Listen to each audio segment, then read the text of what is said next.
2025년 11월 24일 맨발로 쓰는 아침 편지.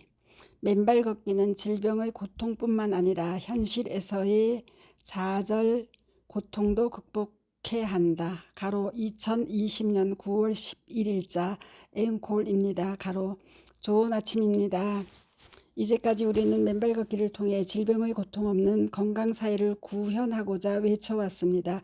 그리고 맨발로 걸음으로써 가지고 있던 질병을 치유하고 앞으로 나이가 들어가며 닥칠 수 있는 여러 가지 질병들을 사전에 예방하며 건강하고 행복한 삶을 살아가자고 외치고 있는 것입니다. 맨발 걷기가 이 시대 최선의 건강 증진법이라는 사실을 우리들 자신이 계속해서 확인해 왔고 또 그래서 그것을 강조하면서 많은 사람들에게 동참할 것을 권유하고 있는 것입니다. 그런데 실제 맨발 걷기는 단순한 건강 증진 운동을 넘어서는 지치고 힘든 삶에 용기와 힘을 주는 그런 근원적인 삶의 방식입니다.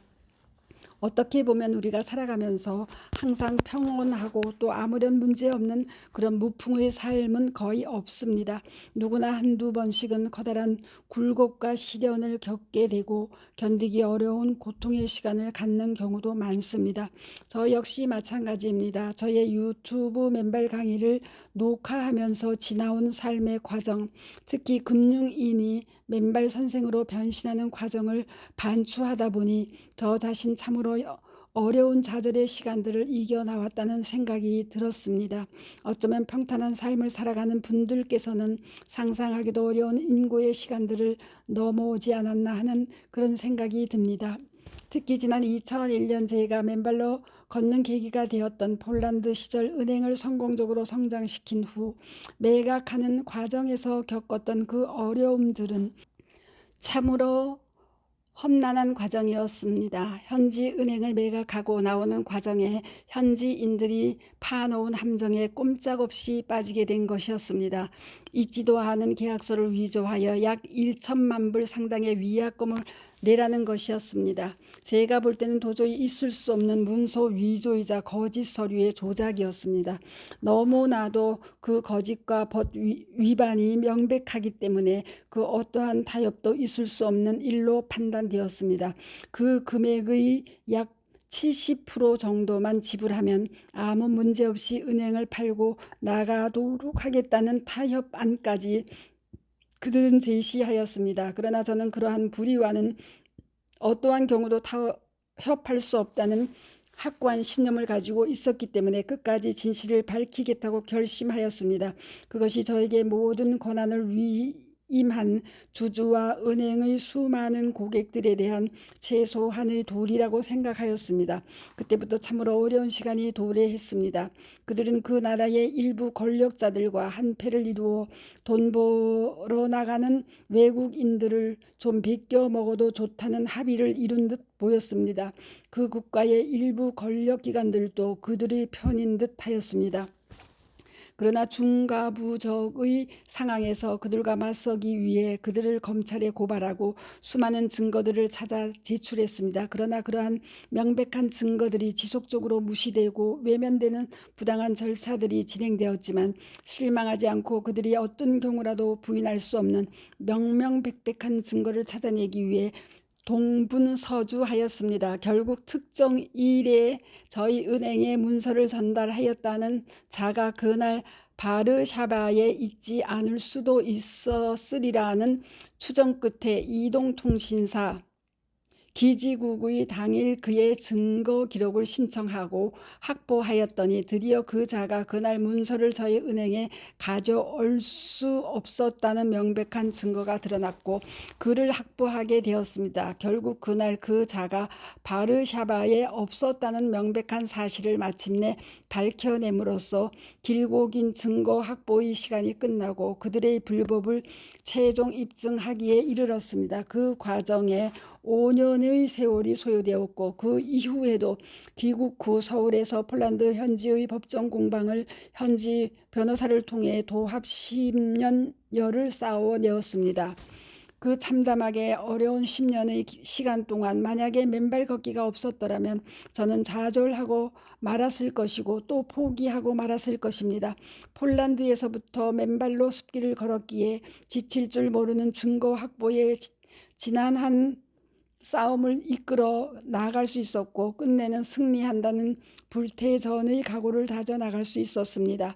결국은 그들을 물리쳤습니다. 그리고 근 10년 끈 싸움의 대미를 완승으로 장식하면서 현지에 묶어두고 나온 돈 1천만 불도 마침내 찾아와 대주주에게 넘겨드릴 수 있었습니다.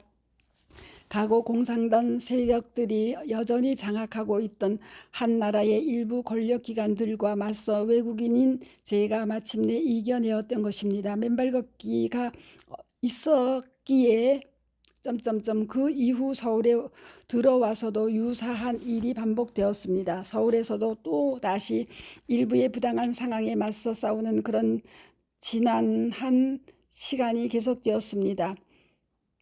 어쩌면 조용히 고개 숙이고 지나갔더라면 그냥 아무 문제 없이 편안하게 살 수도 있었습니다. 그러나 불의를 보고 그를 그냥 지나칠 순 없었고 또다시 힘겨운 싸움을 해야 했습니다. 5년에 걸친 또 하나의 지난한 싸움이었습니다. 너무나도 명백한 사실도 전혀 다른 관점에서 위법이라고 주장하는 일단의 당시 힘 있던 사람들이 있었고 그를 혼자서 감당하다 보니 또 다른 힘든 싸움이 연속이 되었습니다. 전에는 외국에서의 싸움이었지만 이번에는 우리나라의 대명천지에서 백주의 또 다른 고난의 시기를 견뎌야 했습니다. 결국 그 긴 싸움에서도 최소한의 명예는 회복했지만 법을 다루는 사람들이 꼭 정의를 위해서만 하는 것이 아니라는 뼈저린 경험을 하게 되었습니다. 그리고 그 가정의 또 다른 5년이라는 기나긴 인고와 역경의 시간을 이겨낼 수 있었던 것 역시 오로지 맨발 걷기 때문이었습니다. 결국 맨발 걷기는 단순히 질병의 고통을 이겨나가는 건강 증진의 길일 뿐만 아니라 그를 넘어서서 여러 인생길에서 부딪히는 각종 시련들을 극복하는 힘과 용기를 불어넣어 주는 경이로운 위로의 힘인 것입니다. 그것은 창조주가 내리는 또 다른 축복입니다. 만약 지금 현재 여러분들 중 누군가가 혹시 질병으로 또 그 외의 여러 개별적인 상황들로 힘든 고통을 겪고 계시다면 또 좌절의 고통 속에 빠져 계시다면 주저없이 숲길에 맨발로 나서십시오. 그리고 맨발을 걸으십시오. 그러면 여러분들도 그 어려움들을 이겨낼 수 있는 힘과 용기를 얻게 될 것입니다. 바로 어머니 돼지가 우리의 창조주가 여러분들 편이 되어 여러분들에게 새로운 위기 극복의 통찰력과 힘과 자신감을 심어주실 것입니다. 어려울 때일수록 우리 다 같이 맨발로 숲을 걸어야 합니다. 그렇게 맨발로 걸어 질병의 고통 없는 건강한 세상뿐만 아니라 뼈를 저며내는 좌절의 고통을 이겨내는 승리의 삶을 우리 다 같이 만들어 나가야 합니다. 한편 지난 시간 제가 맨발 걷기를 하기 전 헝가리 폴란드에서의 금융인으로서의 역정을 언급한 인터뷰 영상을 아래에 올려드리니 경청들 해보시기 바랍니다. 감사합니다. 맨발 걷기 숲길 힐링 스쿨 네이버 카페의 아침 편지입니다. 스토리양입니다. 감사합니다.